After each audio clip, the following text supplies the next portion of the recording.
औज़ुबिल्लाहि मिनश्शैतानिर्रजीम बिस्मिल्लाहिर्रहमानिर्रहीम अस्सलामु अलैकुम वरहमतुल्लाहि वबरकातुहू। सूरह नमल को कल हमने शुरू किया। सूरह नमल का तारफ़ हुआ कल, और ट्रांसलेशन उसकी शुरू करने से पहले दरमियान में मैं आज फिर मौजू से टॉपिक से हट के बात करना चाह रही हूँ। रमज़ान का महीना है और रमज़ान के महीने की ख़ास बातें। शुरू में शहर रमज़ान का ज़िक्र किया, फिर रोज़े की अहमियत का ज़िक्र हुआ, फिर उसके बाद कुछ टाइम चला और उसके बाद रूटीन वर्क चला, और उसके बाद मैंने लैलतुल क़द्र को ज़िक्र किया। शार्ट मैं फिर अर्ज़ करती चलूँ कि मैं हर साल नई रिकॉर्डिंग करती हूँ, पुरानी रिकॉर्डिंग ढूंढ के मुझे अपलोड करना नहीं आ रहा है। सो नई रिकॉर्डिंग करने की वजह से मैं समझती हूँ कि कोई नई बात जो सामने आए वो ज़िक्र करूँ। पिछली बातों को मैं बार बार रिपीट नहीं करती, इक्का दुक्का हो जाती है, लेकिन रिपीट नहीं करना चाहती, तो शॉर्ट करती हूँ बात। सब लोगों मुसलमानों को कम से कम इतना पता है कि लैलतुल क़द्र को ताक रातों में ढूंढा जाता है, और ताक रातों से क्या मुराद है वो बात गुजर चुकी। आज मैं रमज़ान का तकरीबन एंड हो रहा है, और एक दो चार रोज़े रह गए हैं, 4 या 5 जितने भी हुए, 3। इससे पहले कि ईद हो जाए, मेरा ये ख्याल है कि सदका फ़ितर के बारे में वजाहत से बात कर दी जाए, शॉर्ट बात कर दी जाए। सदका फ़ितर वाजिब है, फ़र्ज़ के बाद वाजिब का नंबर होता है, और वाजिब अल्लाह तबारक व तआला की तरफ से आयद करदा होता है, और इसको अदा करना इंतहाई ज़रूरी होता है, और ज़रूरी भी होता है। इसके लिए एक टाइम भी मुकर्रर होता है, इसलिए ये ज़कात के बाद अहमियत रखता है, नफल सदक़े से कुछ ज़्यादा अहमियत रखता है। और सदका फ़ितर के लिए कल मैं नेट पे देख रही थी, तो एक बंदा, कोई पता नहीं आलम दीन तो नहीं कह सकती मैं, कोई वजाहत दे रहा था। वो कह रहा था कि सदका फ़ितर हर उस शख्स पर वाजिब है जिसके पास साल में इतना मिकदार माल पड़ा रहे और इतनी अमाउंट हो सोना चांदी की। ये ज़कात की डेफिनेशन है, सदका फ़ितर की डेफिनेशन ये नहीं है। गुमराह होते हैं लोग, और इल्म के बगैर लोगों में ये अवेयरनेस ना दिया करें। कुछ लोग हमारे मुसलमान खुशकिस्मती या बदकिस्मती से जान छुड़ाना चाह रहे होते हैं, और जब वो जान छुड़ाना चाह रहे होते हैं तो ऐसा जिस किसी के ज़बान से सुन लेते हैं वो फ़ौरन उसकी तरफ मूव कर लेते हैं, उस बात पर अमल कर लेते हैं, और अमल करते हैं तो फिर आगे जनरेशन तक को ये मसाइल इसी तरह समझा रहे होते हैं। तो फिर दीन को मिसगाइड दीन में नहीं करना चाहिए, क्योंकि फिर जितने लोग गुमराह होंगे उसका गुनाह पहले बंदे पर होगा जिसने इब्तिदाई इंफॉर्मेशन दी। मैं अर्ज़ करती चलूँ कि सदका फ़ितर के लिए अक़ल बालिग़ होना भी ज़रूरी नहीं है, क्योंकि ये घर के सरबराह पर फ़र्ज़ होता है कि सबका फ़ितर अदा करे। सदका फ़ितर का मतलब क्या है? फ़ितर का मतलब फ़ितराना, या ये वो चीज़ है जो हमारे रोज़ों में होने वाली कमी कोताहियों को पूरा करती है, यानी सहव कह सकते हैं। जिस तरह सजदा साहब नमाज में होने वाली कमी को पूरा करता है, इस तरह हमारे रोज़ों में होने वाली कमी बेशी को पूरा करके हमें सवाब पूरा दिलवाती है।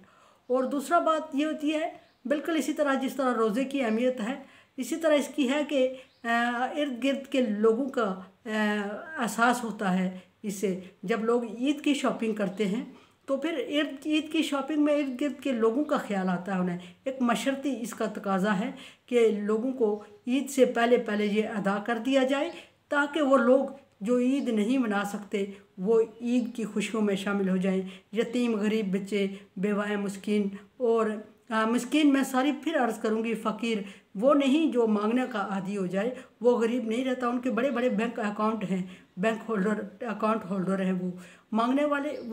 सदका फ़ितर के हकदार सफ़ेद पोश और गरीब लोग हैं। और सफ़ेद पोश वो जो कि मांगने की सलाहियत ना रखता हो, मांगने की इस्तिताअत ना रखता हो। मांगने की भी एक इस्तिताअत होती है कि जो हौसला होता है, हमारा कॉन्फिडेंस होता है, वो हर बंदे में नहीं पाया जाता। मैं अक्सर ये कहती हूँ कि सबसे मुश्किल बिज़नेस भीख मांगना और सबसे आसान भीख मांगना है।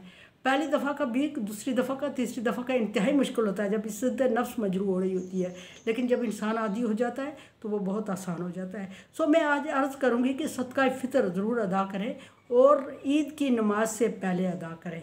ईद की नमाज से, बल्कि आखिरी रोज़े से पहले पहले, 20 रमज़ान के बाद आखिरी रोज़े से पहले पहले।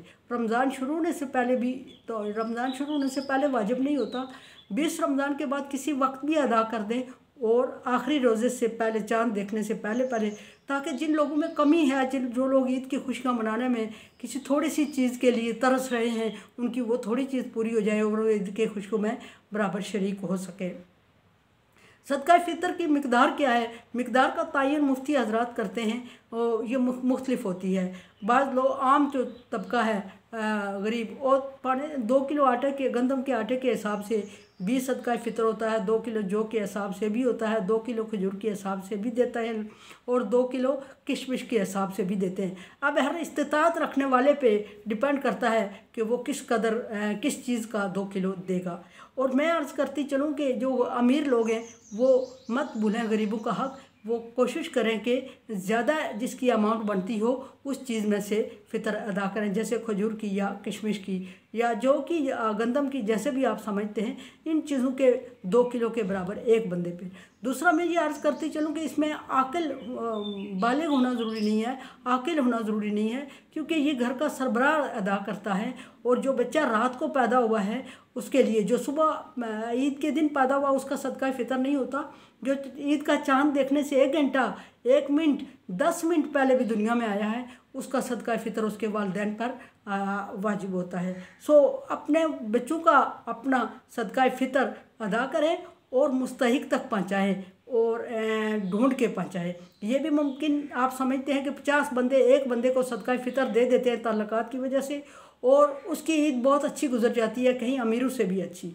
लेकिन कोई 1-2 गरीब हमारे पड़ोसी होते हैं जिनकी हमारे दीवारें मिली होती हैं, जिनके हमारे दरवाजे सामने होते हैं, वो मांगने की सलाहियत इस्तिताअत नहीं रखते, उनमें इतना हौसला नहीं होता, सफ़ेद पोश होते हैं, वो सदका फ़ितर नहीं मांगेंगे आपसे। और बजाय उनके कि जिनको 50 लोग दे चुके हैं, आप उन लोगों पे नज़र रखें कि जिनको किसी ने भी नहीं दिया, उनको सदका फ़ितर दें। गरीबों, यतीमों, बेवाओं का हक़ है ये। और उसके बाद गरीब, उसके बाद आता है गरीब और यतीम, और बेवाएँ पहले आती हैं। और बेवाएँ आजकल अगर अकाउंट होल्डर हो गई हैं, ज़्यादा अमीर हो गई हैं। यतीमों को आजकल ज़्यादा लोग सदका खैरात दे चुके हैं, वो अमीर हो चुके हैं। तो फिर अपने इर्द गिर्द उन लोगों का ख्याल रखें जो कि किसी वजह से मुश्किल में मकरूज़ हो गए हैं, जो अपने बच्चों को ईद में की खुशियों में शामिल लोगों की तरह नहीं कर सकते, उस तरह ईद की खुशियों में उनको शामिल करने में उनकी मदद करें।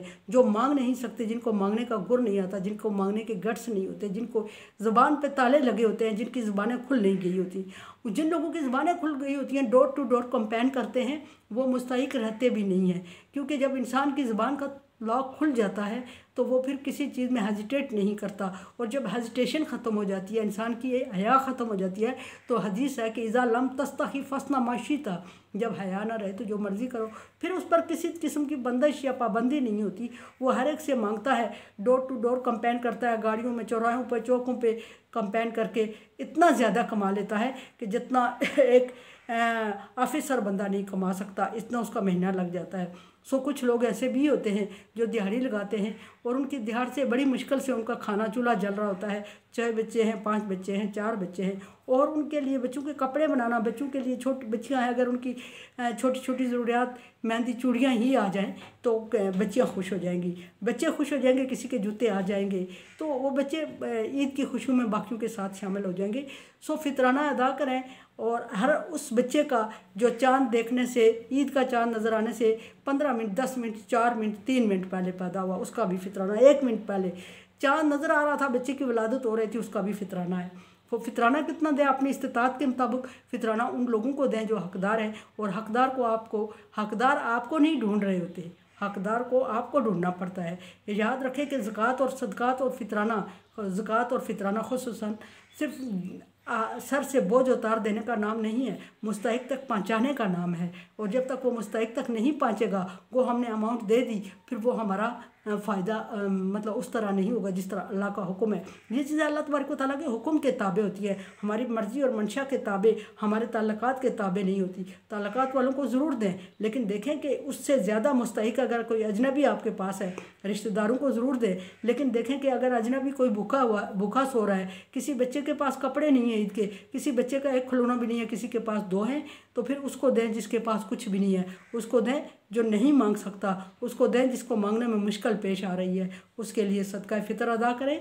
और मिकदार का तयन फिर मैं कहती हूँ कि मुफ्ती हजरात ने कर दिया होगा और सबको ये अवेयरनेस होगी। और एक तयन मुफ्ती हजरात ने कर दिया, एक आप खुद करें कि आप कितनी इस्तिताअत रखते हैं, खजूर का देते हैं, जौ का देते हैं, किशमिश का देते हैं, गंदम के आटे का देते हैं, जितना भी हो उस हिसाब से सदका फ़ितर और मेरे ख्याल में 27-28 रमज़ान से पहले हो जाए, ताकि लोग वो खुशियाँ मना सकें जिनको अल्लाह तबारक व तआला ने आपकी आजमाइश बना लिया है। वो आपके लिए आजमाइश है कि आप उनकी खुशियों को कितना करते हैं, सपोर्ट करते हैं, किस हद तक उनको तावन करते हैं, या अपनी खुशियों में मगन होकर खुद भूल जाते हैं। बहराई बेदिली से सिर्फ पैसे किसी को पकड़ा देना, भाई जिसको मर्ज़ी दे दो ये पैसे मेरे फितराने के, ऐसा मुमकिन नहीं है। आप देखें, आप सोचें समझें और आप इर्द गिर्द के माहौल पे नज़र रखें। बल्कि मैं कहती हूँ पहले ही नज़र रखनी चाहिए और मुस्तहिक लोगों को पहले ही नज़र में रखना चाहिए। ज़रूरी नहीं कि रमज़ान हो, ईद आए तो हम नज़र में रखें, बल्कि हर एक शख्स को पहले नज़र में रखें कि ये मुस्तहिक है, और वक्तन फ़क्तन उसकी वैसे भी मदद करते रहें। और फितराने के लिए खुसूसन माइंड में रखें कि इस दफ़ा का मेरा फितराना इतना बनता है और इस शख्स के लिए, इस बच्चे के लिए होगा।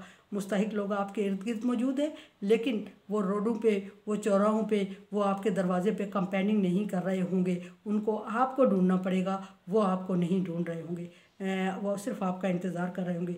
कुरान समझे, देखें समझिए और सब्सक्राइब करें और सदका जारिया में मेरा साथ दें। अल्लाह तबारक व तआला का हुक्म तावन वाला बिर्र व तक़वा, नेकी और भलाई के कामों में एक दूसरे से तावन करें। सो तावन करें, चैनल को सब्सक्राइब और शेयर करके। अल्लाह हाफिज़।